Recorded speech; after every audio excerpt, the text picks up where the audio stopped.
জিলহজ মাসের চাঁদ উদিত হওয়ার পর মোমেনদের জন্য গুরুত্বপূর্ণ 10টি আমল। কয়টা আমল? 10টি। বাড়িতে যেয়ে সকলকে এটা তালিম দিবেন। এই আমলগুলা যখন থেকে জিলহজ মাসের চাঁদ উদিত হবে তখন থেকে শুরু করতে হবে, কোনো গ্যাপ দেওয়ার সুযোগ নেই। 1 নাম্বার, জিলহজ মাসের চাঁদ উদিত হওয়ার সাথে সাথে জিকির, আল্লাহ পাকের জিকিরকে অনেক বেশি বেশি করে করতে হবে। আল্লাহু আকবার, আল্লাহু আকবার, লা ইলাহা ইল্লাল্লাহু, আল্লাহু আকবার, আল্লাহু আকবার, ওয়ালিল্লাহিল হামদ, সুবহানাল্লাহ, আলহামদুলিল্লাহ, লা ইলাহা ইল্লাল্লাহ। এই জিকিরগুলা বেশি বেশি করে করতে হবে। এটা চাঁদ ওঠার সাথে সাথে শুরু করবেন। অনেকে বসে থাকে যে তাকবীর দেওয়ার দিনগুলোতে তাকবীর না, জিলহজ মাসের চাঁদ উঠা মানি বেশি বেশি করে কি করতে হবে? আল্লাহ পাকের জিকিরে নিজেকে মগ্ন রাখতে হবে। 2 নাম্বার, জিলহজ মাসের চাঁদ উদিত হওয়ার পর নেক আমল বৃদ্ধি করতে হবে। আমার আমলের মধ্যে পরিবর্তন, নফল নামাজ বেশি বেশি করে পড়া, কোরআন বেশি বেশি করে তেলাওয়াত করা, দান সদাকা বেশি বেশি করা, নফল ইবাদত বেশি বেশি করে করতে হবে। 3 নাম্বার, আমার আমল নামায় যদি কোনো পাপাচার থাকে, আমার অভ্যাসে যদি কোনো পাপ থাকে, সেই পাপটাকে কি করতে হবে? বর্জন করতে হবে। এটা নিয়ত করতে হবে যে সামনে কোরবানির ঈদ আসছে, হজ আসছে, এই উসিলায় যেন আমরা পাপাচার থেকে নিজেকে মুক্ত করতে পারি। 4 নাম্বার, যাদের সামর্থ্য আছে তারা হজ করবে। হজে তো যারা যাচ্ছেন আমরা দোয়া করছি আল্লাহ যেন তাদেরকে হজ্জে মাবরুর দান করেন। 5 নাম্বারে, যাদের সামর্থ্য আছে তারা কোরবানি করবে। বলেন কি করবে? কোরবানি করবে, সামর্থ্য যাদের আছে। 6 নাম্বার, কোরবানি দিতে ইচ্ছুক এমন মোমেন নারী এবং পুরুষ জিলহজ মাসের চাঁদ উঠার পরে নখ চুল কাটবে না। কখন থেকে কাটবে না? এটা মনে থাকবে তো? জিলহজের চাঁদ উঠার পর থেকে নিয়ে কোরবানি করা পর্যন্ত নখ কাটবেন না, চুল কাটবেন না। তবে নখ চুল কাটা যাবে না, দাড়ি বোধহয় শেভ করা যাবে। হ্যাঁ, আমাদের দেশে অনেকে আছে কয় হুজুর জিলহজের চাঁদ উঠছে তো এখন আর চুল কাটবো না, নখ কাটবো না, কিন্তু ডেলি শেভ করে। এরকমের বেকুব মুসলমান আমাদের দেশে আসেনি তো? তুই যে ডেলি শেভ করস, নখ চুল কিচ্ছু কাটা যাবে না, এটা বন্ধ রাখবেন। এটা সহিহ মুসলিমের হাদিস। এরপরে 7 নাম্বার, বেশি বেশি করে তালবিয়া পাঠ করা। কি পাঠ করা? তালবিয়া বলতে জিকির, তাকবীর। এটাকে এই তাকবীরগুলার দিন বেশি বেশি করে তাকবীর পড়া। আরব বিশ্বের মুসলমানেরা এই আমলটা বেশি বেশি করে করে। আমরা শুধু ওই যখন হাজিরা মিনাতে থাকে, আরাফাতে থাকে, ওই সময়গুলোতে আমরা কি করি, বা কুরবানির সময়টাতে আমরা তাকবীর দেই বা তাহমিদ যেটাই বলি। কিন্তু নিয়ম হচ্ছে জিলহজ মাসের চাঁদ উদিত হওয়ার পর থেকে কি করা? উঠতে, বসতে, শুইতে, ঘুমাইতে কি দিবে? তাকবীর। আল্লাহু আকবার, আল্লাহু আকবার, লা ইলাহা ইল্লাল্লাহু, আল্লাহু আকবার, আল্লাহু আকবার, ওয়ালিল্লাহিল হামদ। এটা প্রশংসা কার বলেন তো? বলেন আল্লাহু আকবার, আল্লাহু আকবার, লা ইলাহা ইল্লাল্লাহু, আল্লাহু আকবার, আল্লাহু আকবার, ওয়ালিল্লাহিল হামদ।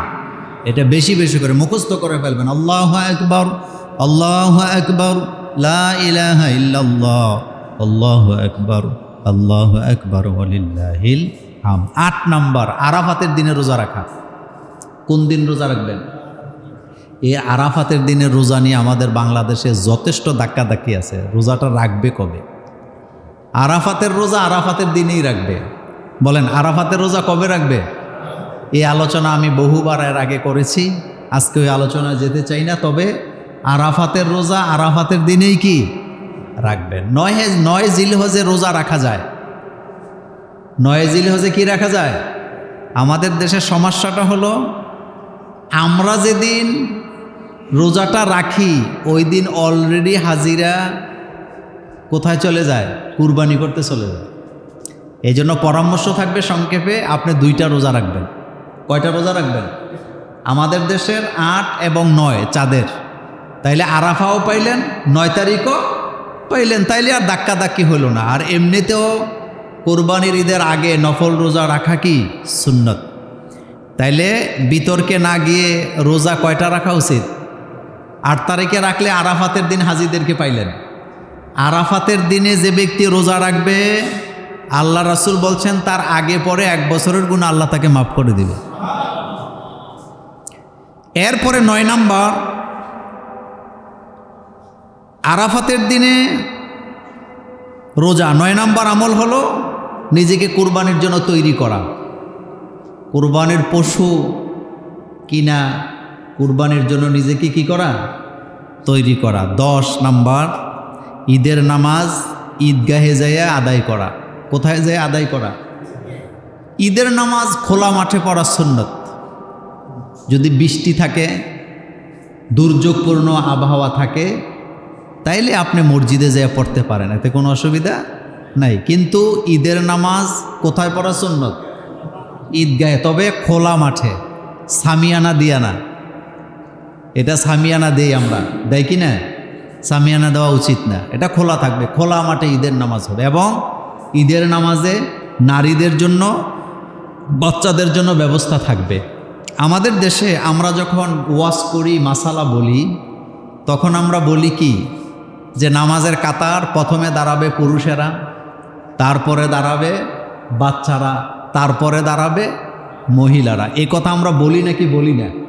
এটা হানাফি মাযহাবের হুজুর হোক, এটা শাফি মাযহাবের লোক হোক, লা মাযহাবের লোক হোক, মিম্বরে বসে ওয়াজ করার সময় বলে যে কাতার প্রথম দাঁড়াবে পুরুষেরা, তারপরে দাঁড়াবে বাচ্চারা, তারপরে দাঁড়াবে কারা? কিন্তু আমাদের দেশে ওয়াজের সময় করে ওয়াজ যে মহিলাদের জন্য কাতার একটা মসজিদে ঈদগাহে আছে, কিন্তু বাস্তব আমলের ক্ষেত্রে গেলে কয় না, মহিলারা ঈদগাহে আসতে পারবে না, যদি আসে তাহলে ফিতনা সৃষ্টি হবে। এরকমের কথা আমাদের দেশে প্রচলন আছে না নাই? আপনি যতই প্রচলন করেন, আমাদের দেশের মহিলারা চাকরি করে নাকি করে না? সেনাবাহিনীতে মহিলা আসেনি, পুলিশ বাহিনীতে মহিলা আসেনি, আনসার বাহিনীতে মহিলা আসেনি, এরপরে চিকিৎসা সেবায় সব জায়গায় মহিলা আসেনি। বাজারঘাট করতেছে কারা? তো তখন আপনি বন্ধ করতে পারতেছেন না, কিন্তু ইবাদতের ক্ষেত্রে তাদেরকে আপনি পিছায়া রাখতেছেন। আমাদের দেশের সবচেয়ে বড় সমস্যা হলো মহিলাদের জন্য মসজিদে জুমার নামাজের ব্যবস্থা না থাকার কারণে আমাদের মায়েরা বোনেরা ইসলাম থেকে অনেক দূরে। বাংলাদেশের পুরুষেরা যেভাবে ইসলাম বোঝার সুযোগ পায় মসজিদে গিয়া, মা বোনদের জন্য যদি এইভাবে করে জুমার দিনে জুমার ব্যবস্থা থাকতো, আলোচনা শোনার ব্যবস্থা থাকতো, তাহলে নারীবাদীরা কখনো আমাদের দেশে নারী আন্দোলনের নামে ইসলামের বিদ্বেষকে তারা ছড়ায় দিতে পারত না। মহিলারা ইসলাম বুঝে না বলেই, বুঝার সুযোগ পায় না বলেই নারীবাদীরা কি করতেছে? ইসলামের বিরুদ্ধে ষড়যন্ত্র করতেছেন। ইনশাল্লাহ একটা সময় আসবে এদেশের নারী পুরুষ সকলে ইসলাম বুঝবেন। আমরা দোয়া করছি আল্লাহ যেন কবুল করেন, আমরা বলি আমিন। এখন আমরা জানবো কুরবানির ঈদ যখন আসে, ফ্রিজের বেচা কিনা বাড়ে না কমে? ফ্রিজের কোম্পানি, ফ্রিজ কোম্পানির লোকেরা অফার দেয় নাকি দেয় না? 50,000 টাকার ফ্রিজ 30,000, তার মানে বেশি বেশি বিক্রি করার দরকার।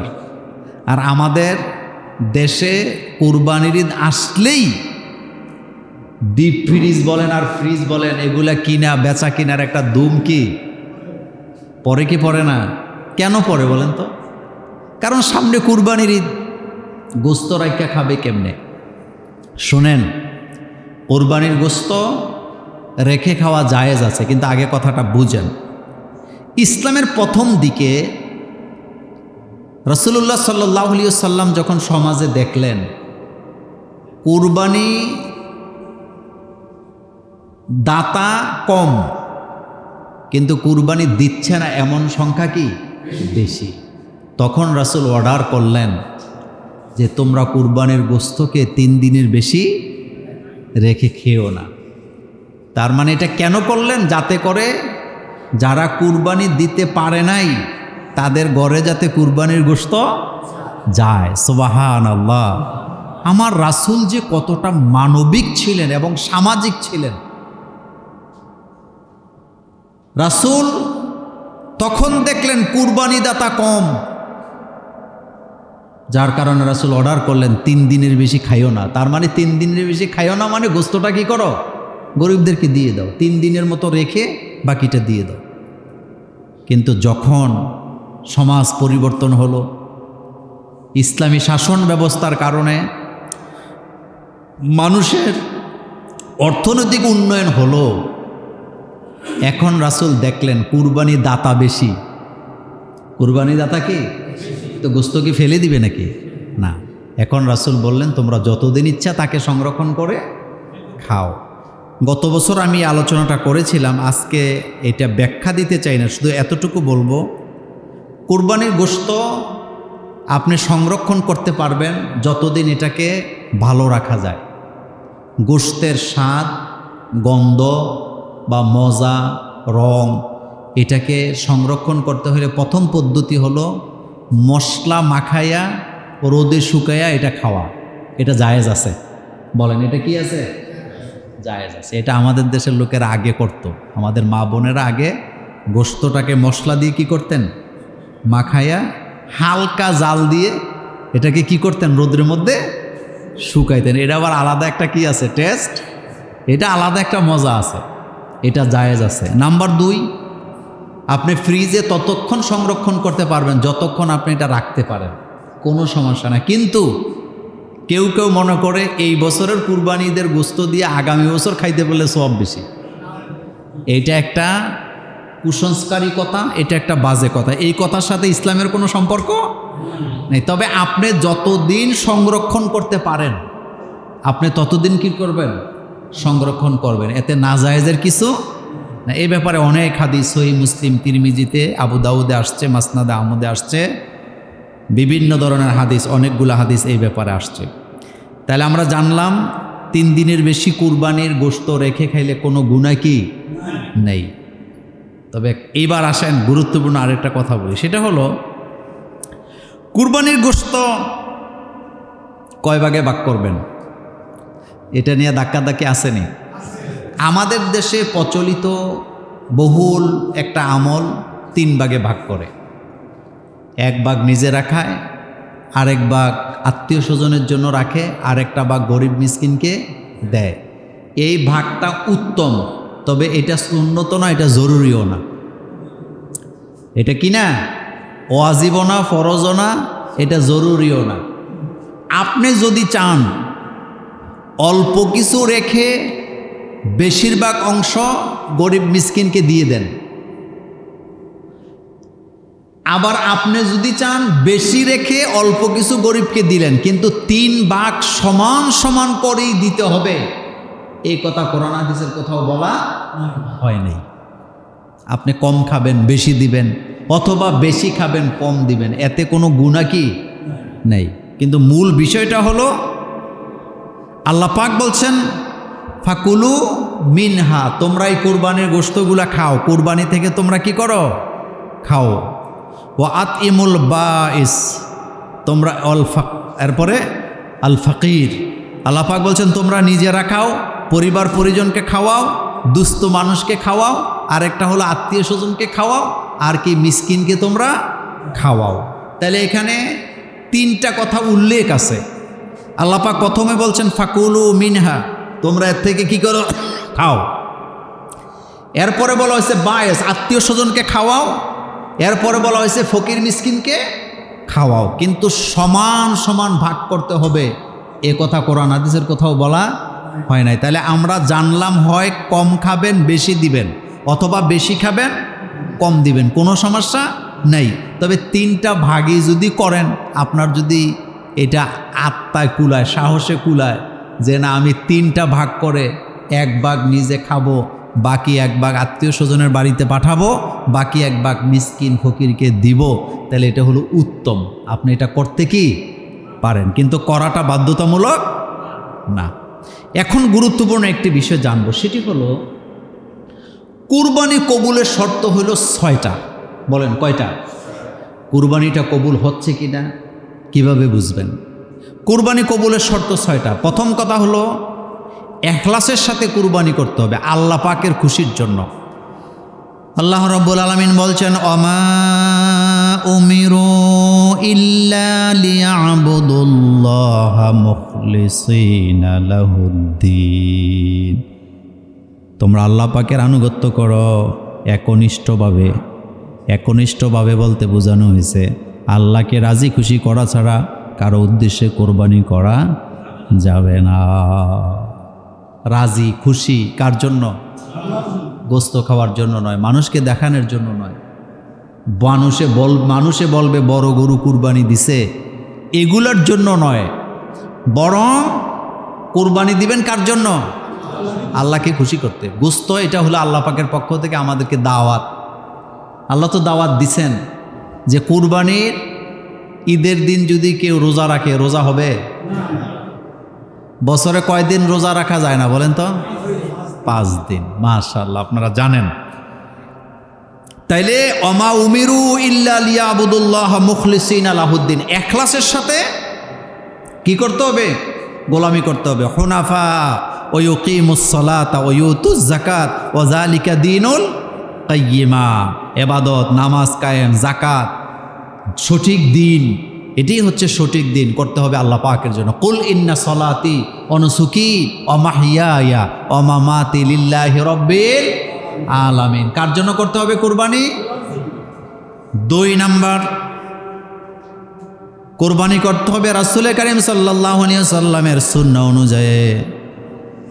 রাসূল যেভাবে আদেশ করেছেন, রাসূল যেভাবে কুরবানি করেছেন সেভাবে করতে হবে। আমাদের দেশে একটা ভুল আছে, এই ভুলটা হলো আমরা অনেক সময় বলি অমুকের নামে কুরবানি। নামে কুরবানি না পক্ষ থেকে কুরবানি? আব্দুর রহিম আব্দুর রহমানের নামে কুরবানি নয়, আব্দুর রহিম আব্দুর রহমানের পক্ষ থেকে কার নামে? এই কথাটা ব্রেনে রাখবেন। 7 জন আর 5 জন 6 জনে কুরবানি দেয়, নাম লিস্ট করে একেবারে অমুকের নাম, বাপের নাম, মানে আল্লাহ বোধহয় জানে না কে কুরবানি দিতেছে। আল্লাহ জানে নাকি জানে না? এই যে নাম লিখতেছেন, লেখে আবার হুজুরের হাতে ধরায়া দেয়, হুজুর আবার এটারে তেলাওয়াত করে। তেলাওয়াত করার মধ্যে দোষ নাই, কিন্তু দোষটা যেই জায়গায় সেটা হলো কোনো ব্যক্তির নামে কুরবানি হয় না, কুরবানি হয় ব্যক্তির পক্ষ থেকে। কার নামে? আল্লাহ পাকের নামে। 3 নাম্বার, কুরবানি কবুলের শর্ত হলো হালাল টাকা দিয়ে কুরবানি দিতে হবে। গোশের টাকা পাইয়া বড় গরু কুরবানি দিছে, কুরবানি হবে না। হারাম টাকা, চান্দাবাজির টাকা, গোশের টাকা, সুদের টাকা দিয়া যারা কুরবানি দিবে তাদের কুরবানি কবুল হবে না। আরেকটা কথা মনে রাখবেন, যে ব্যক্তি হারাম খায় তার কোনো ইবাদত কবুল হবে? এই লোক জান্নাতে যাইতে পারবে? আল্লাহ নবী বললেন, লা ইয়াদখুলুল জান্নাতা জাসাদুন গুযিয়া বিল হারাম। যে ব্যক্তি হারাম খাদ্য খায়া নিজের শরীরের রক্ত মাংসগুলো তৈরি করে, ওই লোকেরা আল্লাহর জান্নাতে প্রবেশ করতে পারবে না। লা ইয়াদখুলুল জান্নাহ জাসাদুন, ওই শরীর আল্লাহর জান্নাতে যেতে পারবে না। গুযিয়া বিল হারাম, যার খাদ্য ছিল হারাম, নিজের ছেলে মেয়ের রক্ত মাংস তৈরি করছে গোশের টাকা দিয়া, হারাম টাকা দিয়া, ওই দেহ আল্লাহর জান্নাতে যেতে পারবে না। কত বড় মারাত্মক কথা। এরপরে 4 নাম্বার, কুরবানি কবুলের আরেকটি শর্ত হলো এমন পশু দ্বারা কুরবানি দিতে হবে যা শরীয়ত নির্ধারণ করে দিছে। আলহামদুলিল্লাহ আমাদের দেশের লোকেরা এই ব্যাপারে সচেতন আছে। গরু দিয়ে, ছাগল দিয়ে, ওট দিয়ে, মহিষ দিয়ে কুরবানি করা যায়। এরপরে 5 নাম্বার, কুরবানি করতে হবে যাবতীয় দোষ মুক্ত, মানে যেটাতে হুইত আছে, কান নাই, কি নাই? কান নাই, শিং নাই, লেজ নাই, এটা দিয়ে কুরবানি করা যাবে? কিন্তু একটা মজার কথা বলি, আমাদের দেশে কাজ তুই আকাজে দৌড়াদৌড়ি, অনেকে প্রশ্ন তোলে খাসি দিয়ে কুরবানি করা জায়েজ নেই, এ কথা বলে নাকি বলে না? আচ্ছা, প্রথম কথাটা শোনেন, খাসি করানো, খাসি করাবার পরে এই খাসি এটা খুঁতের মধ্যে পড়ে না। কোন কোন কারণে পশু কুরবানির অযোগ্য হয় এই কথা রাসূলুল্লাহ বেশি জানে না আমাদের দেশের হুজুররা বেশি জানে? নাউজুবিল্লাহ, রাসূলুল্লাহর চেয়ে বেশি কেউ জানে? রাসূলুল্লাহ সাল্লাল্লাহু আলাইহি ওয়াসাল্লামের যুগেও খাসি দিয়ে কুরবানি করা হয়েছে। খাসি মূলত করাইতো লোকেরা গোশতের মজা পাওয়ার জন্য, কিন্তু রাসূল সাল্লাল্লাহু আলাইহি ওয়াসাল্লাম বলছেন তোমরা গণহারে খাসি করায়ও না, তাইলে প্রজননে কি হবে? বাধা সৃষ্টি হবে। গণহারে করাইতে নিষেধ করছে, কিন্তু খাসি করানো নাজায়েজ এ কথা রাসূল সাল্লাল্লাহু আলাইহি ওয়াসাল্লাম বলে নাই। 2 নম্বর কথা হলো সাহাবায়ে কেরামের যুগেও খাসি দিয়ে কুরবানি করা হইছে। আরেকটা 3 নম্বর কথা হলো খুদ তো সেটা যেটা দেখা যায়, বলেন যেটা খাসির যে আপনি অন্ডকোষ ফেলে দিছেন এটা কি দেখা যায় নাকি? যেমন শিং ভাঙ্গা দেখা যায়, লেজ নাই দেখা যায়, পা ভাঙ্গা দেখা যায়, সে চলতে পারে না। কিন্তু খাসি করাইলে একটা ছাগলের স্বাভাবিক চলাফেরায় কি কোনো বিঘ্ন ঘটে? এটা কি দুর্বল হয়ে যায়? না, বরং খাসির গোশত আরো মজা বেশি। কিন্তু মূল মাসালা হলো রাসূল গণহারে খাসি করাইতে কি করছে? নিষেধ করছে। কারণ গণহারে করাইলে কি হবে? প্রজননে বাধাগ্রস্ত হবে। আপনি যদি সব ছাগলরে খাসি করান তো বাচ্চা হবে কিভাবে? এই জন্য গণহারে করাইতে নিষেধ। কিন্তু মজার টজা হয়, এটা খাসির গোশত মজা কম না বেশি? মজা বেশি, সুতরাং এটা খুঁতের মধ্যে পড়ে না। এই 6টি অর্থাৎ দোষমুক্ত ত্রুটিমুক্ত পশু দিয়ে যারা কুরবানি করলো তাদের কুরবানি আল্লাহর দরবারে কি কবুল হয়ে যায়। আচ্ছা বলেন তো, আমরা যে গরু কুরবানি করি, এই কুরবানির গোশত, রক্ত, মাংস, পশম এগুলা কি আল্লাহর কাছে যায়? আল্লাহর কাছে কি যায়? তাকওয়া। বলেন কি যায়? আর তাকওয়াটা থাকে কোথায়? এখানে, এখানে। আর তাকওয়া হ্যাঁ হুনা, রাসূল বলছে তাকওয়াটা থাকে কোন জায়গায়? আপনি আল্লাহরে ভয় পান কি না পান এটা পাঞ্জাবি দিয়ে বোঝা যাবে না, এটা দাড়ি দিয়ে বোঝা যাবে না, এটা টুপি দিয়ে বোঝা যাবে, এটা বোঝা যাবে আপনার কর্মকাণ্ডে। আমি একটা মজার কথা বলি, আমি রমজানের মধ্যে কুমিল্লা জাঙ্গালিয়া বাস স্ট্যান্ড থেকে বাসের মধ্যে উঠছি, ঢাকা যাব। দাউদকান্দির পরে র্যাবের লোকেরা গাড়ি থামাইছে চেকপোস্টে, বাস ভর্তি মানুষ, এসি বাস। তো আমি একেবারে সামনের দিকে 2-3টা বড় বড় সিট থাকে, ওই দিকে আমি বসা ছিলাম। র্যাবের লোকেরা ঢুকছে দেখে আমার কাছে সন্দেহ হয়েছে। আমি মনে করছি কোনো হুজুর টুজুর ধরে নিয়ে যাবো, কারণ তখন তো হুজুরই ধরা হইতো, চোর বাটপার তো ধরা হইতো না। গাড়ির পেছনের দিকে একটা মুরব্বী লোক, টুপি সাদা, দাড়ি সাদা, চুল সাদা, পাঞ্জাবি সাদা, লুঙ্গি পরে রয়েছে, লুঙ্গিটাও সাদা, মানে দেখলে মনে হয় যেন কি দরবেশ। এক কথা কি দরবেশ। রেবের লোকেরা এসেই ওই লোকটাকে টেনে গাড়ি থেকে নামায় নিয়ে যাচ্ছে, আর কারোর কিছু জিগায় না, কারো ব্যাগও চেক করে না। দরজার কাছে গেছে পরে আমি নিজে নিজে একটু বিরক্তি হয়ে বললাম, বাসের মধ্যে এত লোক থাকতে এই রকমের একজন আলেমরে ধরে নিয়ে যাচ্ছে, ঘটনাটাই বুঝলাম না আসলে। আমি নিজে নিজে বলতেছি। এই টাইমে ওই র্যাবের লোকটা, একজন লোক নিচে চলে গেছিল, ও আবার ফেরত আসছে আমার কাছে। ফেরত এসে আমারে দেখা বলতেছে, আপনি মোল্লা ভাই না? আমি কই জি আমি মোল্লা ভাই। কয় হুজুর আপনি যারা আলেম বলতেছেন হেতে আসলে আলেম না, হেতে ইয়াবা ব্যবসায়ী। হেতে কি ব্যবসায়ী? কয় মানুষকে ধোকা দেওয়ার জন্য সেই পোশাকটা পরছে। কথা কিন্তু সত্য। রাসূল সাল্লাল্লাহু আলাইহি ওয়াসাল্লাম কোরআন হাদিসের কোথাও বলেন না, আল্লাহ আল্লাহ রাসূল এই কথা বলেন নাই যে পোশাকের মধ্যে তাকওয়া। তাকওয়া মূলত কোথায় থাকে? আল্লাহ রাসূল বলছেন ইন্না ফিল জাসাদি মুদগাহ, প্রত্যেকটা দেহের ভিতরে একটা কি আছে? মাংস পিণ্ড আছে। যদি এই মাংসপিণ্ডটা ভালো থাকে, শরীরটা ভালো থাকে, মাংসপিণ্ডটা খারাপ হয়, শরীরটা খারাপ হয়, এটার নাম হলো কলব। আর মানুষের মধ্যে আল্লাহ ভীতি, আল্লাহর ভয়টা মূলত কলবে থাকে, এটা জামা কাপড় দিয়ে কখনো প্রমাণ হয় না।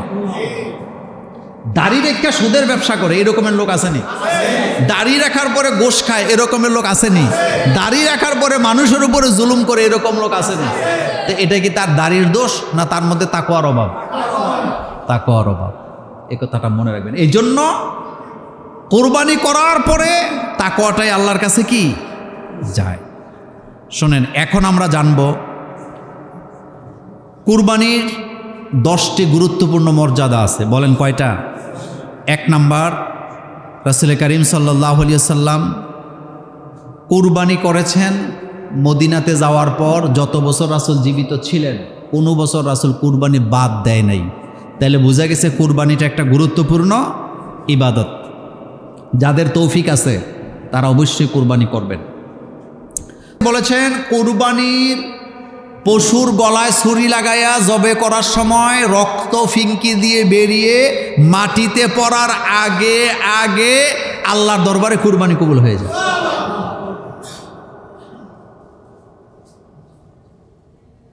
আল্লাহ তাকে মাফ করে দেয়। 4 নাম্বার, কুরবানিটা হচ্ছে ইব্রাহিম আলাইহিস সালামের একটা গুরুত্বপূর্ণ সুন্নত। আমি ব্যাখ্যা দিতে পারবো না যেহেতু সময় নাই। 5 নাম্বার, রাসূল করিম সাল্লাল্লাহু আলাইহি ওয়াসাল্লাম ইবনে মাজায় বলেছেন কুরবানির পশুতে যত পশম থাকে কুরবানি দাতাকে প্রতি পশমের বিনিময়ে তাকে নেক দেওয়া হবে। এজন্য সুস্থ সবল গরু বকরি দেখে কুরবানি করবেন। 6 নাম্বার, আরেকটা গুরুত্বপূর্ণ মর্যাদা হলো কুরবানির পশুকে যখন জবে করা হয় রক্ত মাটিতে পড়ার আগে কুরবানি দাতাকে আল্লাহ মাফ করে দেয়। কিন্তু কুরবানিটা হইতে হবে কার জন্য? 7 নাম্বার, প্রত্যেকটি রক্তের ফোঁটার বিনিময়ে আল্লাহ নেক দান করে। প্রত্যেকটি রক্তের ফোঁটার বিনিময়ে আল্লাহ কি দান করেন? 8 নাম্বার, রাসূল করিম সাল্লাল্লাহু আলাইহি ওয়াসাল্লাম বলেছেন এই যানবাহনে চড়ে কুরবানি দাতা ফুলছেড়া পার হয়ে চলে যাবে।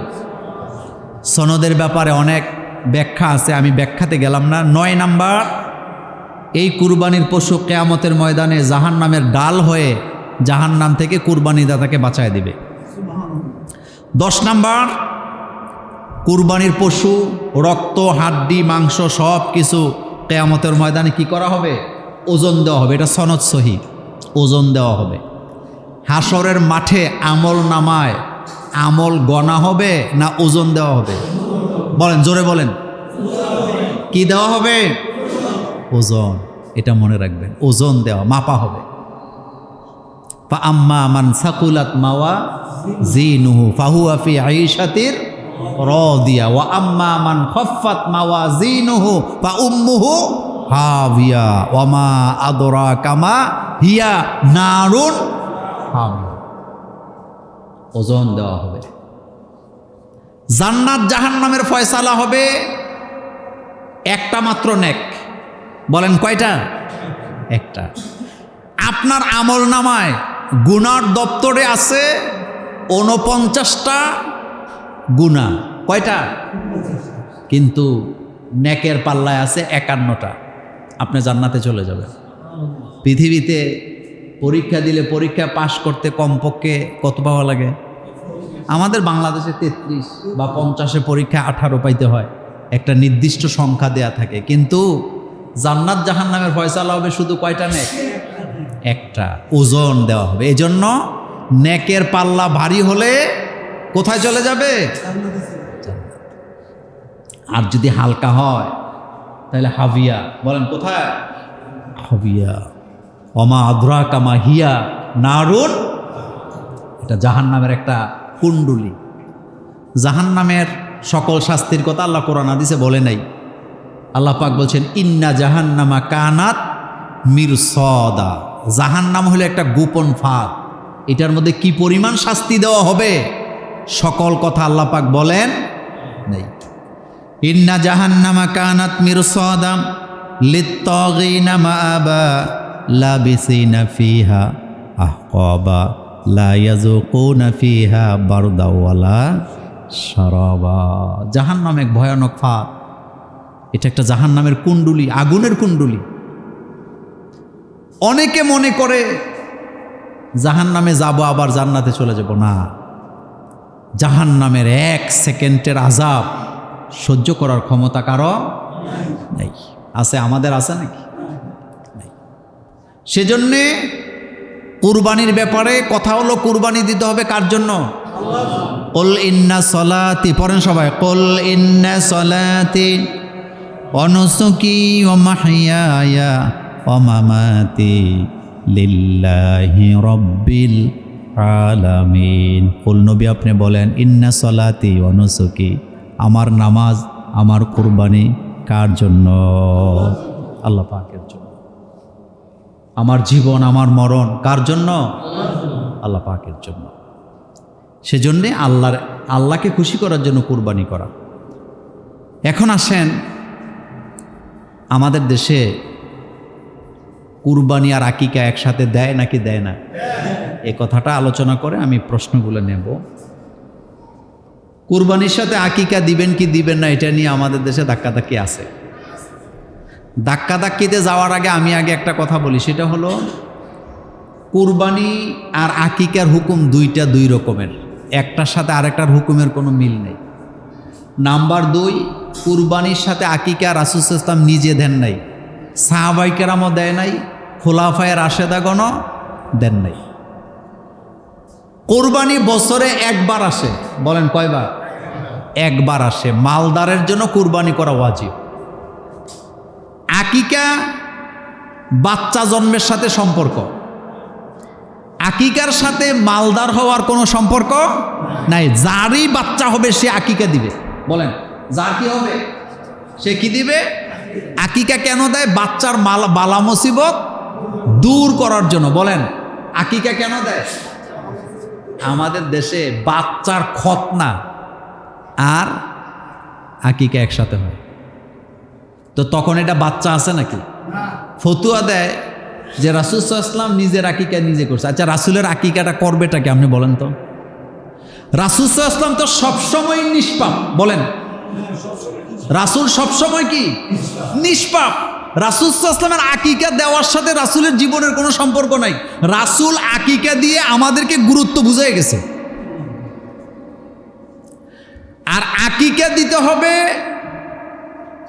বকরি দিয়ে। বলেন, কি দিয়া? বকরি দিয়া। এখানে বলা হয়েছে বকরি ছেলে হইলে 2টা, মেয়ে হইলে 1টা। আমাদের দেশে পেশটা যেভাবে লাগছে, তাদের বক্তব্য হলো 2টা শব্দই জবে করা, অর্থাৎ কুরবানিতেও জব করে, আকিকাতেও কি করে। তো জিনিস যেহেতু একসাথে হয়ে যাক, একসাথে আকিকা দিলে, কুরবানি আকিকা একসাথে দিলে হবে কি হবে না এটা আমি বলবো না, তবে রাসূল সাল্লাল্লাহু আলাইহি ওয়াসাল্লাম দেয় নাই, সাহাবায়ে কেরামও। তা আপনারা তো দেওয়ার ঠেকাটা কি বলেন তো? 2 নাম্বার, আকিকা মূলত একটা জানের সাথে সম্পর্ক, হিস্সা। মেয়ে হইলে কয়টা বকরির কথা বলা হয়েছে?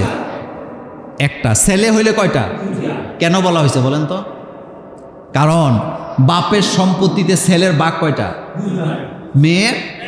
এখানে সেটাই বলা হয়েছে। নাম্বার 3, জানের বদলা জান দিবেন। গরু দিয়ে যদি আকিকা দেন তাহলে ছেলের জন্য 2 গরু লাগবে। এখানে বাঘ কোনো বিষয় না, বিষয় হলো জানের বদলা জান। জানের বদলা কি? তো আপনি গরু দিয়ে দেন, আমি নিষেধ করবো না। এক ছেলের জন্য কয় গরু?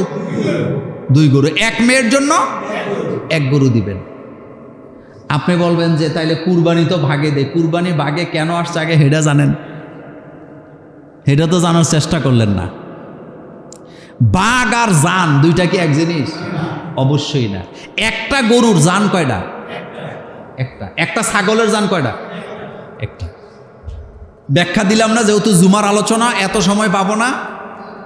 আকিকা হলো বাচ্চার জন্মের সাথে সম্পর্ক, আর আকিকা দিতে হবে বাচ্চার জন্মের কত দিনের মধ্যে? 7 দিনের পরে আকিকা দেওয়া যায়। 21 দিন পর্যন্ত মাসালা আছে, তারপরেও দেওয়া যায়, কিন্তু 7 দিনের ভিতরে দেওয়া যে সুন্নত ছিল ওই সুন্নতটা আপনি আর পাইলেন না। কথা বুঝেন নাই? 7 দিনের মধ্যে আকিকা করা সুন্নত, এটা একটা গুরুত্বপূর্ণ সুন্নত। আকিকা দেওয়া আরেকটা সুন্নত। তাহলে এখানে সুন্নত কয়টা? আপনি যদি 7 দিনের পরে আকিকা করেন তাহলে আপনি সুন্নতের মালিক থাকলেন একটা, আকিকাটা শুধু করলেন, কিন্তু 7 দিনের মধ্যে যে আকিকা দেওয়ার কথা ছিল ওইটা আপনি কি পান নাই, ওইটা আপনার থেকে ডিলিট হয়ে গেছে। আরেকটা হলো শাতুন শাতানে, বকরি কয়টা? ছেলের জন্য 2টা, মেয়ের জন্য 1টা। তা আপনি গরুতে দিয়ে আপনি এই ছাগল কই থেকে আনলেন বলেন তো? আপনি বকরিটা পাইলেন? যত জায়গায় আকিকার কথা বলা আছে সব জায়গায় বকরির কথাটা উল্লেখ আছে। এই জন্য আকিকা দিবেন কি দিয়া? হ্যাঁ, আপনার ঘরে বাচ্চা হয়েছে, বাচ্চা ঈদের দিন আনফরচুনেট 7ম দিন পড়ছে, আপনি আকিকা করেন, কোন আপত্তি আছে? নাই। আপনি দিতেছেন কুরবানি, কুরবানি দেওয়াটা ওয়াজিব, আমি দিতেছি আকিকা, আকিকা দেওয়াটা হলো সুন্নত বা মুস্তাহাব। তো 2টা হুকুম কি এক হইল? গরু এখানে কয়টা, কিন্তু আপনি হুকুম মানতেছেন কয়টা? এটা দরকারটা কি বলেন তো? এখন অনেক আলেমরা বলবে যে এটা তো হানাফি মাযহাবে জায়েজ আছে, অমুকে জায়েজ আছে, তমুকে। আমি কি একবারও না জায়েজ বলছি? কিন্তু আপনি দেওয়ার দরকারটা কি এটা আগে বুঝেন, যুক্তিকতা আপনি কেন দিবেন? বাচ্চা হয়েছে আকিকা, আর আমাদের দেশে কত কুসংস্কার, বাচ্চার আকিকা দিয়ে মা বাপ নাকি গোস্ত খাইতে পারবে না, এরকম আকিদাওয়ালা লোক বাংলাদেশে আসেনি। অথচ আকিকার গোস্ত এটা পরিবার পরিজনকে নিয়ে খাওয়াই সুন্নত, দাওয়াত দিবেন আত্মীয় স্বজনকে দিয়ে খাওয়াবেন, এটা সুন্নত। কিন্তু বয়ে খায় না, কয় মা বাপ নাকি আকিকার গোস্ত খাইতে পারবে না। আকিকার গোস্ত আপনি অনুষ্ঠান যদি করতে না পারেন আত্মীয় স্বজনকে প্যাকেট প্যাকেট করে দিবেন, এটা সুন্নত। কথা কি বুঝাইতে পারছি? কিন্তু নিজেরা খাইতে পারবে না। আকিকার গোস্ত পুরাটা এতিমখানায় দিয়ে দেয়, এতিমখানা দেওয়া নিয়ে আমার আপত্তি নেই, দিতে পারবেন, আপনি না খাইলে দিয়ে, কিন্তু দিতে হবে এরকম কোনো হুকুম ইসলামে। কুরবানির গোস্ত আকিকার গোস্তের হুকুম এক না। আকিকার গোস্ত নিজেরা খাবেন, আত্মীয় স্বজনকে খাওয়াবেন, গরিব মিসকিনকে আপনি খাওয়াইতে চাইলে খাওয়াবেন, এটা নিষেধ করি নাই, কিন্তু বাধ্যবাধকতা কি নাই। এটা দিছেন মূলত আল্লাহকে খুশি করার জন্য, বাচ্চার বালা মুসিবত দূর করার জন্য। এ কথাটা মাথায় রাখবেন। আরেকটা কথা বলি, সেটি হলো আপনার কুরবানির পশু আপনি নিজে জবে করবেন, বলেন সাহস নাই। আপনার কুরবানির পশু আপনি নিজে জবে করবেন, কিন্তু আপনার কুরবানির পশু যদি আপনি জব না করেন, হুজুর দিয়ে যদি জবে করান, তাহলে যোগ উপযোগী মজুরি দিতে হবে। এটা হাদিয়া নয়, এটা পারিশ্রমিক। কথা কন না কেন? এটা কি হাদিয়া না পারিশ্রমিক? কিন্তু আমাদের দেশে আপনারা কি করেন? হুজুর গরু জব করছে, 20 টাকার নোট 4-5টা ফুটলা বান্ধা মুট করে দেয়, কেউ যাতে না দেখে। চালাকি করার আর জায়গা পান না। হ্যাঁ, এত চালাক হইেন না। আপনার গরু আপনি জবে করেন, কোন আপত্তি আছে? কিন্তু হুজুরে দিয়ে যদি জবে করান, তাহলে এটা কি দিবেন বলেন? আগে ঠিক করেন, হুজুর দিয়ে জবে করার পরে যে টাকাটা দিবেন, এটা কি হাদিয়া না পারিশ্রমিক? এটা বুঝতে হবে আপনাকে। আপনি পারিশ্রমিকও বুঝেন না, হাদিয়াও বুঝেন না। আপনি মনে করেন হুজুররা যা খায় সবই হাদিয়া। না, দেখছেন না আমাদের দেশের ফজু পাগলা কি কইছে?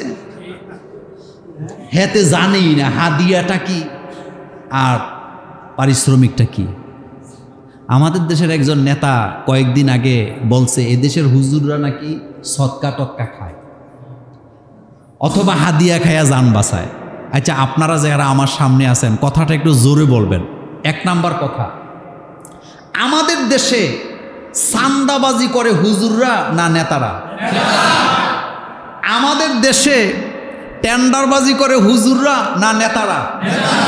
আমাদের দেশে রাষ্ট্রীয় সম্পদ দুর্নীতি করে খায় হুজুররা না নেতারা? তো হুজুররা যেটা খায় সেটা কি? সেটাকে আপনাদেরকে জোর কইরা নেয় না আপনি ইচ্ছা করে দেন? আচ্ছা, আপনি কেন দেন? এদেশের কোনো মানুষ আলেমকে খাওয়ায় আর আলেম তার থেকে খাবার জোর কইরা চাইয়া খাইছে, একটা দৃষ্টান্ত আছে?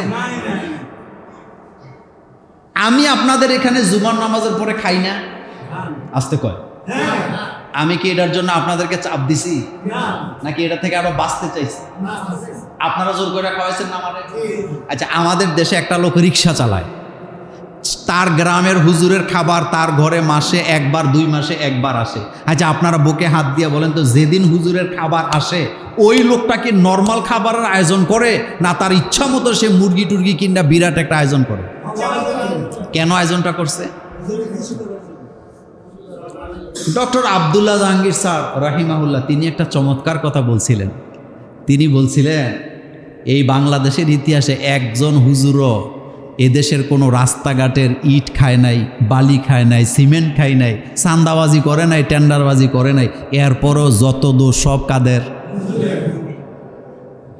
চোরের মার বড় গলা। বলেন, চোরের মার বড় গলা। কথাটা ব্রেনে আসছে, এই জন্য বললাম। নিজে চাঁদাবাজি করো, নিজে দুর্নীতি করো, নিজে টেন্ডারবাজি করো, ওইগুলি কোনো দোষ নাই। হুজুরদেরকে মানুষ খুশি হইয়া খাওয়ায়, হেডা হাতের জ্বলন। বোঝা গেছে মাথার মধ্যে কি আছে? গন্ডগোল আছে। তো কথা বলতেছিলাম, কুরবানির পশু আপনারটা আপনি জবে করবেন। যদি করতে না পারেন হুজুরকে দিয়ে করাবেন, তবে করাবেন যে এটাকে হাদিয়া না পারিশ্রমিক?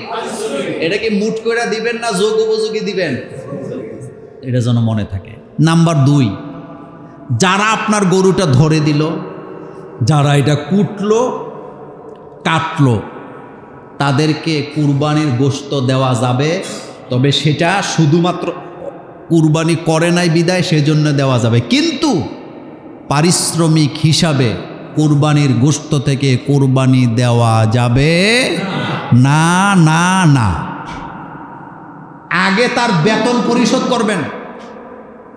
আপনার গরু যে কুটাকাটা করছে তার সাথে চুক্তিবদ্ধ হবেন যে আমার এই গরু তুমি কাটবা, যতক্ষণ লাগে তোমার পারিশ্রমিক এত, ঠিক করে নেবেন। এই পারিশ্রমিকের পরে সে গরিব মানুষ আপনার বাড়িতে কাজ করছে এটা না, বরং সে কুরবানি দেয় নাই, সেজন্য আপনি তাকে গোশত দিবেন, সেটা একেবারে আলাদা হিসাব। কিন্তু আমাদের দেশের মহিলারা কি কয় জানেন? আর একটু বাড়াইয়া দেন, আহারে কত কষ্ট করছে। এই চালাকি আমাদের পুরুষের মধ্যেও কি, তবে আপনাদের জুমুরে নাই। এগুলা বন্ধ করেন, এসব চালাকি বন্ধ করেন, এসব চালাকি বন্ধ করেন। যিনি গরিব আপনার বাড়িতে কুরবানি গোশত কুটাকাটা করছে, সে পারিশ্রমিক তাকে আগে দিবেন, যোগ উপযোগী। তার সাথে কন্ট্রাক্টে যাবেন। আপনি মাটি কাটাইতেছে কন্ট্রাক্ট করে, আপনি বিল্ডিংয়ের কাজ করাইতেছেন কন্ট্রাক্ট করে, আপনি ঘর বানাইতেছেন কন্ট্রাক্ট করে, তো সে সারাদিন আপনার গরু কুটবে কাটবে, এটাও কন্ট্রাক্টেই হবে। কিন্তু আপনি তাকে যেটা দিবেন সেটা একান্ত কি আলাদা হিসাব, এটা গোশত আলাদা দিয়ে দিবেন। কথা কি মনে থাকবে? আল্লাহ যেন আমাদের সকল আর কুরবানি কবুল করেন, আমরা বলি আমিন। আমি জানি আগামী জুমাতে আপনারা গরু নিয়ে খুব ব্যস্ত থাকবেন, সেজন্যে এই জুমাতেও একটু আমি এটা টের পাইছি। সেজন্য সবার প্রতি অনুরোধ থাকবে, একটু আগে আগে চলে আসবেন। আগামী জুমাতে একটু আগে আগে ছেড়ে দেওয়ার চেষ্টা করব ইনশাআল্লাহ। কোনো মহিলার স্বামী থাকা সত্ত্বেও ফেসবুক ইউটিউবে চেহারা দেখিয়ে ব্যবসা বিজ্ঞাপন করতে পারবে কিনা, এই ব্যবসা করে যা উপার্জন করবে তা হালাল হবে কিনা? প্রথম কথা হলো, মহিলাদের চেহারা এটাও পর্দা। বলেন, এটা কি পর্দা? আমাদের দেশে যে ফতুয়া অনেকে দেয় যে চেহারাটা খোলা রাখা যাবে, এটা জায়েজ বলা হয়েছে। বলেন, কি বলা হয়েছে? জায়েজ। তো জায়েজটা কি? কিন্তু আপনি যদি ঠান্ডা মাথায় একটু চিন্তা করেন, নারীদের সবচেয়ে আকর্ষণীয় জিনিস কি? মুখমণ্ডল। এটা তাকওয়া। বলেন, এটা কি তাকওয়া? এটা ঢেকে রাখবেন। মুখ দেখে ফেললে আর পর্দা কি? সেজন্যে মহিলাদের চেহারা এটা দেখানো যাবে না। নাম্বার 2, ফেসবুকে, ইউটিউবে মহিলারা যে কাজগুলা ইদানিং করে, এই জিনিসগুলা জায়েজ হওয়ার কোনো কারণই নেই। আর যে সমস্ত ভাষা ইউজ করে, আস্তাগফিরুল্লাহ, নাউজুবিল্লাহ, জাতি কিন্তু ধ্বংস। আপনি দেখবেন ফেসবুকে ঢুকবেন, ওয়াজের ভিডিও খুবই কম আসে, কথা ঠিক নেই। আর যারা ওয়াজের ভিডিও চালায় তারা মাসে একবার স্ট্রাইক খায়, চ্যানেল বাতিল, এটা লাল দাগ। কিন্তু নষ্টামি, এরপরে দৌড়াদৌড়ি, এরপরে বিশ্রী জিনিসগুলি যেগুলা দেয়, এগুলোর বিরুদ্ধে কোনো কি নাই, কোনো আইন নেই। কারণ এটা চালায় ইহুদিরা, এটা কন্ট্রোল করে কারা? আপনি ফেসবুকে ইহুদি শব্দটাও ব্যবহার করতে পারবেন না, ইহুদি শব্দ লেখলে আপনার এটা বাদ। এই হচ্ছে দুনিয়ার অবস্থা। সেজন্যে এই যে চেহারা দেখায় ব্যবসা করা, এটা হারাম, এটা কি নাই, জায়েজ নেই। নারীরা ব্যবসা করতে পারবে, তবে ক্রেতাও নারী, বিক্রেতাও হবে, কথা কন না কেন, ক্রেতাও হবে নারী। ইসলাম যদি ক্ষমতায় আসে, মার্কেট হবে, যেই মার্কেটে বিক্রেতাও নারী, ক্রেতাও, পুরুষেরা ঢুকতে পারবে না। আর আমাদের দেশে এই যে নারীদেরকে ব্যবসা, ইদানিং কাপল ভিডিও আসেনি, একটা জাতিকে নোংরার দিকে নিয়ে যাচ্ছে। এগুলো নিয়ে কথাও বলতে চাই না। একটা জাতিকে নোংরা করার জন্য যা যা ব্যবস্থা সব এগুলাতে আছে। নারী ব্যবসা করতে পারবে না, ইসলাম এ কথা একবারও বলে নাই। খাদিজাতুল কুবরার উপমা অনেকে দেয় যে খাদিজা রাদিয়াল্লাহু তাআলা আনহা তিনি তো ব্যবসায়ী ছিলেন, তো খাদিজা রাদিয়াল্লাহু তাআলা আনহা চেহারা দেখায় ব্যবসা করছে, পাবলিসিটি করে ব্যবসা করছেন? খাদিজা রাদিয়াল্লাহু তাআলা আনহার বাপ দাদা 14 গোষ্ঠী ছিল ব্যবসায়ী। রাসূল সাল্লাল্লাহু আলাইহি ওয়াসাল্লামের বংশ আর খাদিজার বংশের গোড়া কিন্তু এক, গোড়া কি এক। খাদিজা রাদিয়াল্লাহু তাআলা আনহা যেভাবে ব্যবসা করছে ওই পদ্ধতিতে ব্যবসা করলে আমাদের কোনো আপত্তি নাই, কিন্তু যেভাবে চেহারা দেখাইয়া একেবারে সাজ্জা গুজ্জা আসেনি, আসছে। এই সাজুগুজু করে চেহারা দেখাইয়া পণ্য বিক্রি করার দেহ ব্যবসার মধ্যে কোনো পার্থক্য নাই।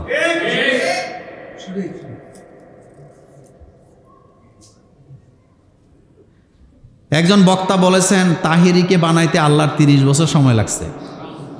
প্রশ্ন হচ্ছে মানুষ সৃষ্টি করতে আল্লাহর কয়দিন লাগছে? এটা আবেগে বলছে আর কি, বুঝছেন না, জোশের ঠেলায় হুশ হারাইছে। আল্লাহর বুঝি কোনো কিছু বানাইতে 30 বছর লাগে? তো কোরআন কি বলতেছে? ইজা আরাদা শাইআন, ইজা আরাদা শাইআন আইয়াকুলা লাহু কুন ফায়া। ইজা আরাদা শাইআন বলা হয়েছে, আল্লাহ যখন কোনো কিছু করার ইচ্ছা করেন আল্লাহ শুধু বলেন কুন ফায়াকুন, সাথে সাথে হয়ে যায়। সুবহানাল্লাহর আস্তে কোন আল্লাহ কি বলে? কুন বলেন। আল্লাহ কি বলে? কুন মানে কি? হও। আল্লাহ কি বলে? হও, ফায়াকুন, সাথে সাথে হয়ে যায়। তাহিরি এমন কোনো জিনিস না যেটা বানাইতে আল্লাহর 30 বছর লাগবে। মাথা এত আবেগে মাথা এত গরম করা কিনা, শুধু তাহিরি না, কাউকে বানাতেই 30 বছর লাগে নাই। কেন লাগবে? ব্যাখ্যা কি? তাহলে আল্লাহর কি ক্ষমতা কম? আল্লাহ রব্বুল আলামিনের ক্ষমতা কম? না, কথাটা এরকম বলতে পারতো যে তাহিরির মতো লোক 100 বছরে একবার জন্ম হয়, যার গলার মধ্যে এত জোর, রবীন্দ্রসঙ্গীতও মজা লাগে। কথা ঠিক কিনা? এগুলা একেবারেই বাজে কথা। ফাদ্দালনা বাদাহুম আলা বাদ, এ কথা মোল্লার না আল্লাহর। এই যে আপনারা এখানে আছেন, আমরা এখানে, সবার মর্যাদা কি এক? সবার জ্ঞান কি এক? সবার চেহারা কি একরকম? এটা বানাইছে কে? প্রত্যেকটা মানুষকে আল্লাহ আলাদা আলাদা বানাইছে। এক একজনের আল্লাহ এক একটা গুণ দিছে। যে বাওয়ালি গান গায়, বাটিয়ালি গান গায়, তারও একটা গুণ কি আছে, হয় ভালো গুণ, না হয় মমতাজেরও কিন্তু একটা গুণ আছে। আপনার এখনে না একেবারে মমতাজের ডিম মারেন, কিন্তু মমতাজের গান শুনে এরকম লক্ষ লক্ষ মুরব্বী এখনো জায়গায় জায়গায় আছে, দোকানে বইয়া বইয়া মমতাজের গান শুনে, এরকম আছে নি? আছে। তো মমতাজরে বানাইতে 100 বছর লাগছে আল্লাহর। আস্তাগফিরুল্লাহ, নাউজুবিল্লাহ। আল্লাহর কোনো কিছু বানাইতে কোনো সময় লাগে না। ইজা আরাদা শাইআন আইয়াকুল লাহু কুন। আর মানুষকে আল্লাহ আলাদা বানায় না। আদম আলাইহিস সালামরে আল্লাহ পরিকল্পিতভাবে বানাইছেন। এরপরে বাসসা মিনহুমা রিজালান কাসীরাও ওয়া নিসা, সেখান থেকে সারা পৃথিবীতে মানুষ ছড়াইছে কে? আল্লাহ পাক। আল্লাহ পাক আমাদেরকে সহি বুঝদান করুন। এক নেতা বলেছেন মোল্লারা ধর্মের নামে ব্যবসা করে, 500 টাকার বিনিময়ে ফতুয়া চেঞ্জ করে, মোল্লাদের না থামালে দেশ ধ্বংস হয়ে যাবে। এই বিষয়ে বাস্তবতা কতটুকু দয়া করে জানাবেন। প্রথম কথা হলো, মোল্লারা ধর্ম নিয়ে ব্যবসা করে না, বরং ধর্ম নিয়ে ব্যবসা করে তারা ভোট আর নির্বাচন হাইলে ওমরা কইরা টুপি মাথার দেয় যারা। ধর্ম নিয়ে ব্যবসা করে তারা অজু ছাড়া আসরের নামাজ পড়া মিটিং করে যারা। ধর্ম নিয়ে ব্যবসা করে তারা নির্বাচনের আগে মসজিদে দাঁড়ায় 5,000 টাকা ঘোষণা দেয় যারা। এটা হলো ধর্ম নিয়ে ব্যবসা। আর হুজুরেরা যেটা করে এটা হলো ধর্মীয় প্রচার। আচ্ছা আপনারা বলেন তো, হুজুররা ইসলামের কথা নির্বাচন আইলে বলে না সারা বছর বলে? এই নেতাগুলারে আপনি একদিন আইনে এখানে জুমা পড়াইতে পারবেন না, কিন্তু নির্বাচনের আগে দেখবেন আইব আইসা বলবে আপনাদের এই মসজিদে আগে দিছি 10,000, আজগা দিয়ে গেলাম 20,000, ভবিষ্যতে ক্ষমতায় গেলে 1 টন গম দেওয়া হবে। তো গম কি তোর আব্বার? এডি হইল ধর্ম ব্যবসা। এগুলা কি? নাম্বার 2, 500 টাকার বিনিময়ে ফতুয়া চেঞ্জ করে। শুনেন, হতে পারে 1-2 জন এরকম থাকতেই পারে, কিন্তু একটা কথা মনে রাখবেন, বাংলাদেশে নয় সারা পৃথিবীতে হক কথা বলার মতো আলেমই সবচেয়ে বেশি, যাদেরকে টাকা দিয়া কিনা যায় না। তাদেরকে টাকা দিয়া কিনা যায় না। এটা গোপন কথা বলি, যারা 16 বছর দেশ চালাইছে তাদের পক্ষ থেকে এমন প্রস্তাবও দেওয়া হয়েছে আমাকে, যে আপনাকে কুমিল্লা জেলার টোটাল জেলার প্রদান করা হবে। তাদেরও তো একটা ওলামা দল আছে, আসেনি? আপনি শুধু এই কথাগুলো বলবেন না। এই পদ দিয়া দেখাইয়া আমাকে নেওয়া তো দূরের কথা, 16 বছরে ইসলামী ফাউন্ডেশনের একটা প্রোগ্রামে আমাকে নিতে পারেনি।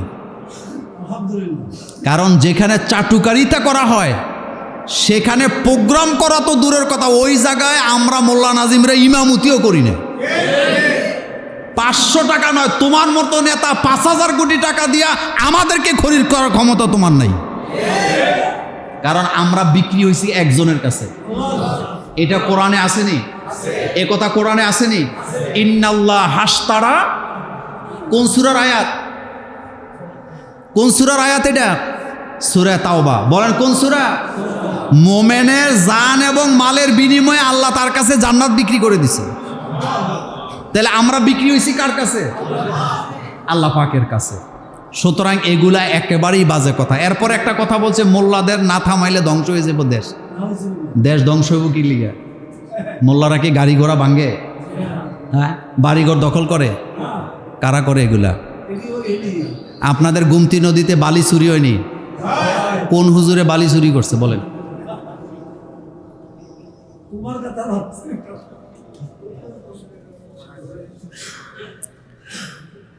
একজন শাহবাগী নারী দাবি করেছেন মসজিদে নাকি প্রত্যেক জুমার খুতবায় নারীদেরকে গালাগালি করা হয়। আচ্ছা, আপনাদের এই মসজিদে হয়নি? মসজিদে নারীদেরকে গালাগালি করা হয় বলেই বোধহয় নারীরা এত মজার মজার রান্না করে হুজুর করে খাওয়ায়। আপনাদের এখানে আমি তো 2 বছর জুমা পড়াই নাকি? আচ্ছা বলেন তো, নারীদেরকে গালি দিছি কয়বার? প্রত্যেক মসজিদে নারীর অধিকার নিয়ে যেই পরিমাণ কথা বলা হয়, সংসদে তার 100 ভাগের 1 ভাগও বলা হয় না। বাংলাদেশের কোন মসজিদে নারীদেরকে নারী বিদ্বেষী কথা হয়েছে একটাও কেউ প্রমাণ দিতে পারবে না। বরং হুজুররা যাদের বিরুদ্ধে কথা বলে তারা নারী কি নারী না হেডেই তো সন্দেহ।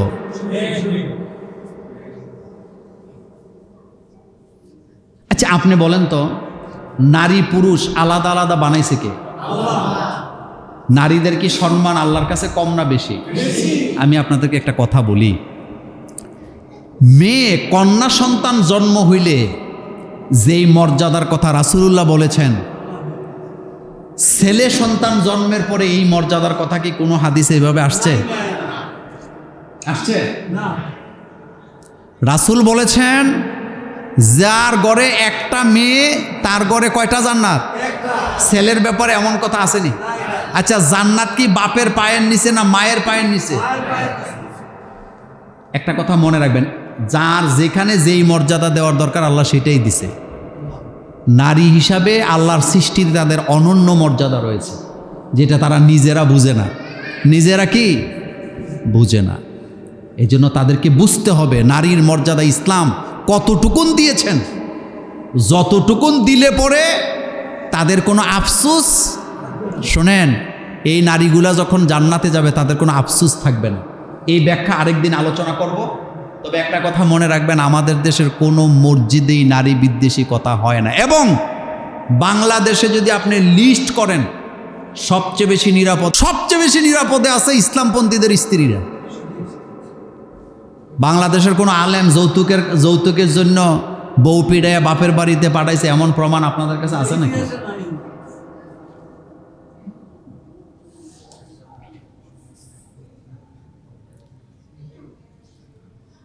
হুজুর, সমাজে সুদখোর আছে, তাদের সাথে কুরবানি দেওয়া শরীয়ত সম্মত কি না জানাবেন। এই আলোচনা গত বছর করছি, এবার একটু বলে দেই। সেটা হলো, কুরবানি আপনি কারো সাথে দিছেন কিন্তু আপনি জানেন তার টাকা হারাম, তাহলে তার সাথে কুরবানি দেওয়ার দরকার নাই। কিন্তু যদি দেন আপনার কুরবানি বাতিল হবে না। আপনার কুরবানি কি হবে না? লা তাজিরু ওয়াজিরাতুন বিজরা উখরা। ইসলামে একজনের বোঝা আরেকজন বহন করবে না, একজনের দায়ভার আরেকজনের কাঁধে দেওয়া হবে না। দেওয়া, আল্লাহ পাক বলছে যার যার বোঝা তার তাকে বহন করতে হবে। এখন কথাটা বুঝেন, আপনি আমার সাথে কুরবানি দিলেন, আমার টাকাটা হারাম, আপনার কি জানার কোনো রাস্তা আছে? আমি কি আপনার কাছে যে বলবো যে ভাই আমার সাথে কুরবানি দাও, আমার টাকা হারাম? সুদখোর কি কখনো বলে যে আমার টাকা হারাম? ঘুষখোর কি কখনো ঘোষণা দেয় আমার টাকা হারাম? আপনি জানলে দিবেন না, কিন্তু দিলে আপনার কুরবানি কি হবে না? বাতিল হবে না, নষ্ট হবে না। কেন নষ্ট হবে? কুরবানি একসাথে যে 7 জনে দিছেন, 5 জনে দিছেন, আপনার ভাগের দায় আরেকজনের ভাগে নাই। এই কথাটা আমাদের দেশে অনেকে বুঝে না, সহজ কথাটা। আপনার দায় দায়িত্ব আপনার, আমার দায় দায়িত্ব আমার। কোনো আমলের কারণে যদি আমার কুরবানি বাতিল হয় আর এই পশুতে যদি আপনার কোনো বাক থাকে, আপনার কুরবানি বাতিল হবে না। এটা বিশ্ববিখ্যাত, সকল স্কলাররা এই ব্যাপারে একমত। শুধু আমাদের দেশে কিছু হুজুররা কয় না এটা হবে না। তো আপনি হবে না যে আপনি জানবেন কেমনে তার এটা হারাম? আচ্ছা বলেন তো, আপনি আমার সাথে কুরবানি দিতে আসছেন, আমি কি আপনাকে জিজ্ঞেস করতে পারবো যে ভাই আপনার টাকা হালাল না হারাম? এ কথা জিজ্ঞেস করার অধিকার আছে। তবে হ্যাঁ, একটা কথা বলি, সেটা হলো কেউ যদি নামাজ না পড়ে, কেউ যদি কি না করে, নামাজ না পড়ে, তাহলে আপনি তাকে বলবেন যে ভাই নামাজ হচ্ছে গুরুত্বপূর্ণ ইবাদত, কিন্তু আপনি নামাজ পড়েন না, আমি নামাজ পড়ি, একসাথে কুরবানি দেওয়া বেমানান। কুরবানি যেহেতু একসাথে দিতে চান, আসেন নামাজও কি করব, একসাথে পড়ব। একটা দাওয়াত দেওয়ার সুযোগ কি আছে? দাওয়াত দিবেন। আপনি যদি নামাজ পড়েন, আপনার সাথে কুরবানি দিতে আমার কোনো আপত্তি নাই। আরেকটা কথা বলি, যদি আপনি এতটাই তাকওয়া অবলম্বন করতে চান যে আমার সন্দেহ হয় মানুষের সাথে কুরবানি দিলে, তাহলে আপনি একা কুরবানি দিবেন, এটা বকরি দিয়ে দেন, কোনো সমস্যা আছে? কিন্তু আপনি তো কুরবানিতে নিয়ত ঝামেলা করে ফেলাইছেন ওই জায়গায়, আপনার ছেলেরা খাসির গোস্ত খায় না, এই জন্য গরুতে কুরবানি দিতে হবে, বাঘেই কুরবানি দিতে হবে। এই কথা কি ইসলামে এরকম অর্ডার আছে নাকি?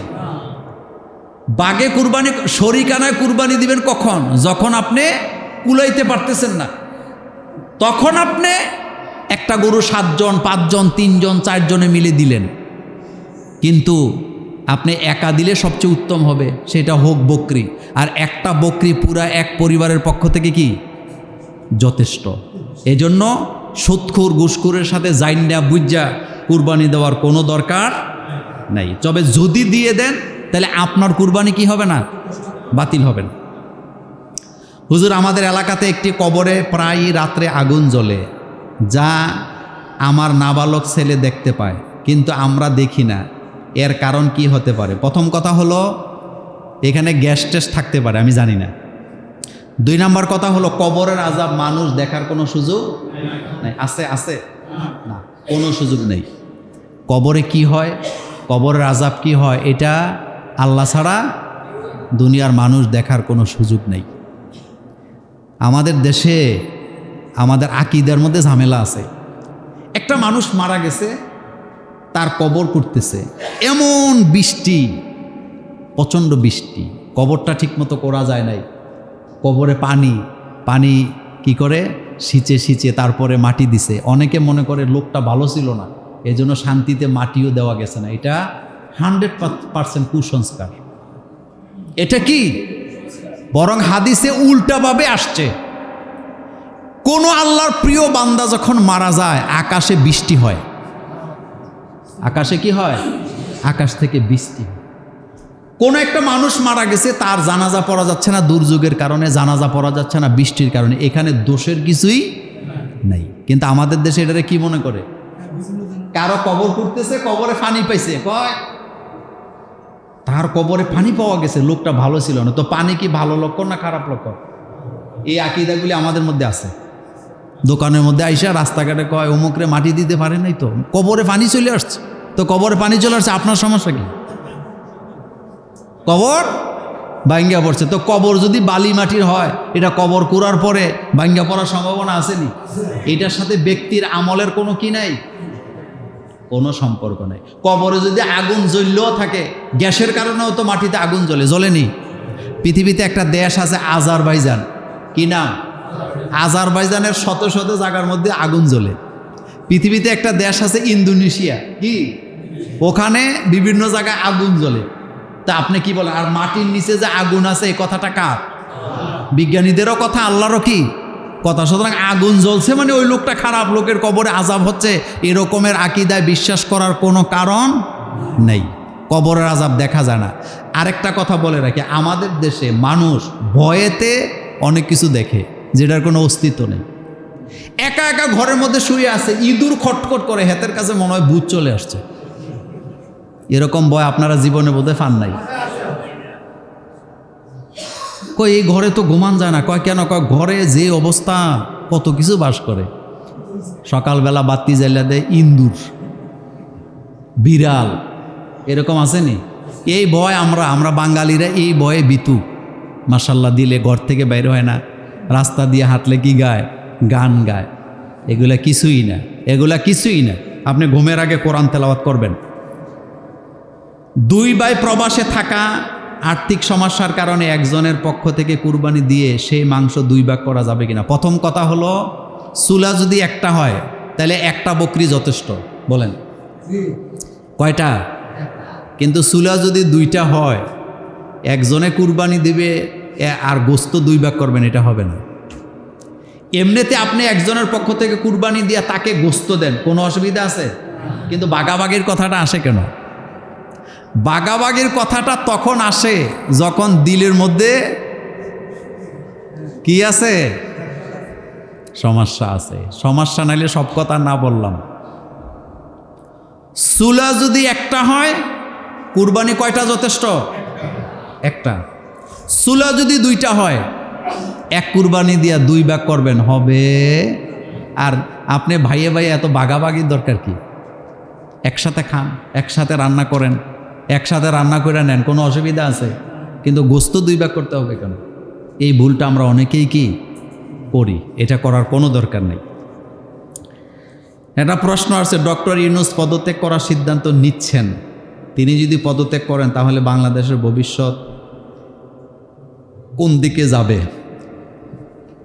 প্রথম কথা হলো, একটা কথা মনে রাখবেন, এটা হলো রাজনীতিতে শেষ বলে কিছু নাই। কথা কন না কেন? রাজনীতিতে শেষ বলে কোনো কথা নাই।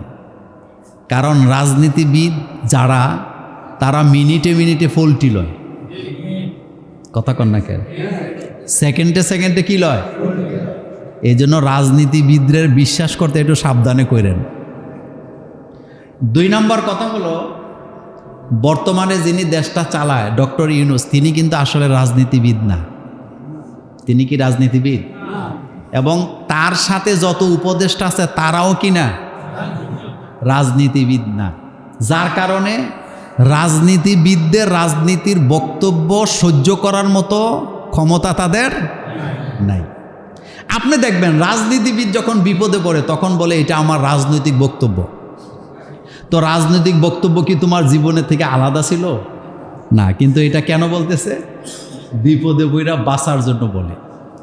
আপনি দেখবেন বাংলাদেশে আপনাদের বয়স, আমার তো বয়স মোটামুটি 45 পার হয়েছে, আমি যদ্দূর দেখছি যারা ক্ষমতায় থাকে তাদের বক্তব্য তখন তত্ত্বাবধায়ক সরকার জায়েজ নাকি জায়েজ না? না, ক্ষমতায় থাকলে জায়েজ না। কথা কন না কেন?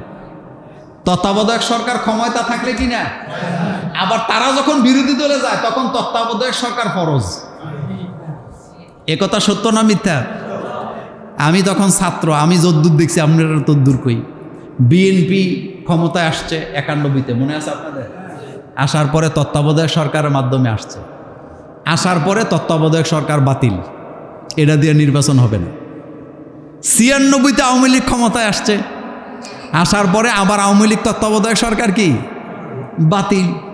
আবার আন্দোলন ফান্দোলন কইরা আবার 2001-এ আবার বিএনপি ক্ষমতায় আসে, আসার পরে এরাও আবার তত্ত্বাবধায়ক নিয়ে কি নাই বিশ্বাস নাই। এরপরে 2008-09-এর দিকে নির্বাচন করে আবার তত্ত্বাবধায়ক সরকারের অধীনে নির্বাচন করে আওয়ামী লীগ আইছে। আসার পরে টানা কয় বছর? কথা কন না কেন?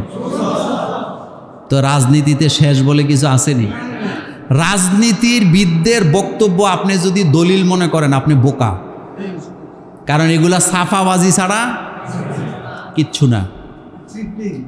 এই চাপাবাজিটাই আমাদের দেশের গভর্নমেন্ট সহ্য করতে পারতেছে না, যার কারণে মনে করতেছে আমি এনো থাইকা লাভ কি, এর চাইতে আমি দূরেই কি ভালো ছিলাম। তবে একটা কথা বলি, যা অতীতে গেছে তো গেছে।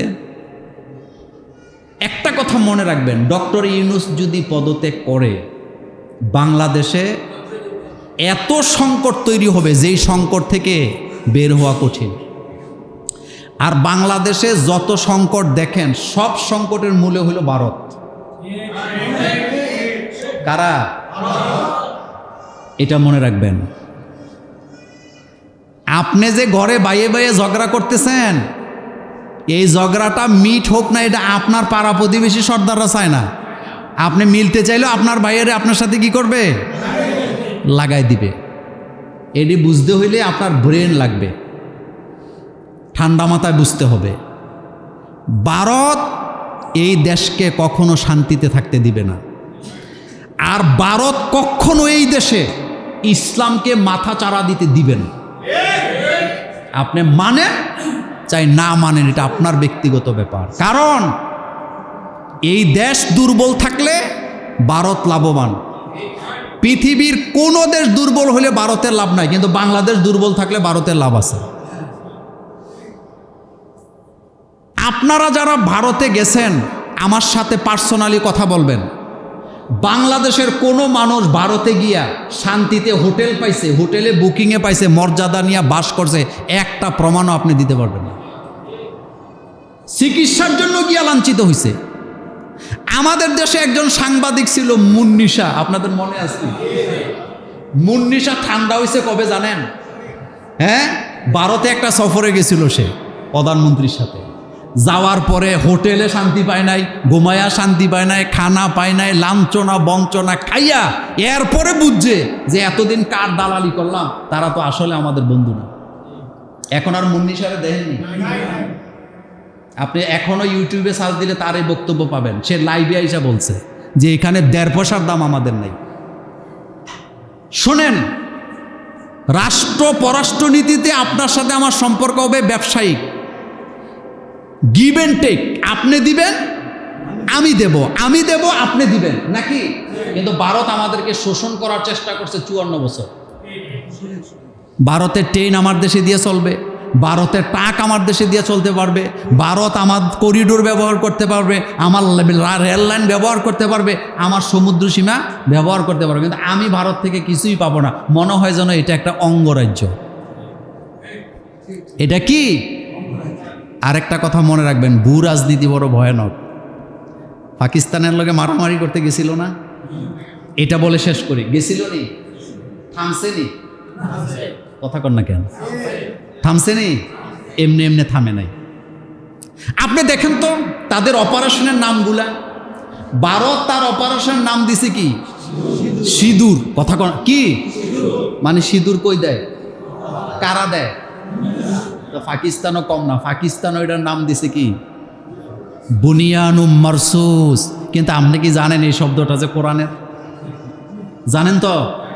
বুনিয়ানুম মারসুস এই শব্দের অর্থ হলো, আল্লাহ পাক বলছেন তোমরা যখন কারোর সাথে যুদ্ধের ময়দানে নামো, সীসা ডালা প্রাচীরের মতো যুদ্ধ করে যাও, মানে পেছনের দিকে যাওয়ার কোনো সুযোগ।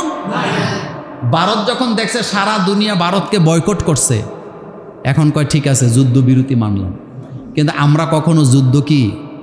কারণ ভারত পাকিস্তান যুদ্ধ হইলে সমস্যা সবচেয়ে বেশি আমাদের।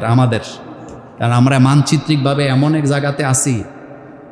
আরেকটা কথা বলে শেষ করে দেই, এটা হলো আপনারা মুছে তেল দিয়ে না যে ভারতের এখন আর বাংলাদেশে নাই, এটা মনে করার কোনো কারণ আছে না। এটা থাকবে, এটার প্রভাব থাকবে। এটা বুঝার জন্য কিছু ঠান্ডা মাথায় চিন্তা ভাবনা করা লাগবে। আমি কি চাই, আমি কি পাই, আমি কি করতে চাই, আমি কি করতে পারতেছি না, এটা বুঝতে হবে। সেজন্যে ডক্টর ইউনূসের পদত্যাগ, এটা শেখ হাসিনা চলে যাওয়ার পরে সে এখন যদি ডক্টর ইউনূস এই মুহূর্তে পদত্যাগ করে, কঠিন শাস্তি আপনারা পাবেন, এটা মনে রাখবেন। কেউ শান্তিতে থাকতে পারবেন না। শেষ কথা, আসসালামু আলাইকুম রহমতুল্লাহ। ওয়ালাইকুম সালাম। হুজুর, শুনেছি একটি গরু সর্বোচ্চ 7 ভাগে কুরবানি করা যায়। এখন আমার প্রশ্ন হচ্ছে, 1 ভাগে কুরবানি কি 2 ভাই মিলে করা যাবে? না, 1 ভাগে 2 জন হইলে তাইলে এটা কয়টা হয়ে যায়? 2টা হয়ে যায়। কুরবানি একটা হবে। ওই যে কথা আগে বললাম, চুলা যদি একটা হয় তাহলে কোনো সমস্যা কি? কিন্তু চুলা যদি বাঘ হয়, আপনার বাঘটাও কি হবে? বাঘ হবে। ঘটনাটা, এই প্রশ্নটা এরকম যে 2 ভাইয়ে মিললে একটা গরুতে শরিক হয়েছে, টাকা 50-50 দিছে, ওখান থেকে 1 ভাগ আইনা ঘরে আইনা আবার কি করবে? হবে না। একটা ভাগে একজন, একটা পরিবার দিতে পারবে। এই জন্য এই ব্যাপারে সতর্ক থাকবেন। শরিক নিতেও কি থাকবেন? সতর্ক থাকবেন। আল্লাহ যেন আমাদেরকে বুঝার তৌফিক দেয়। আমরা বলি আমিন।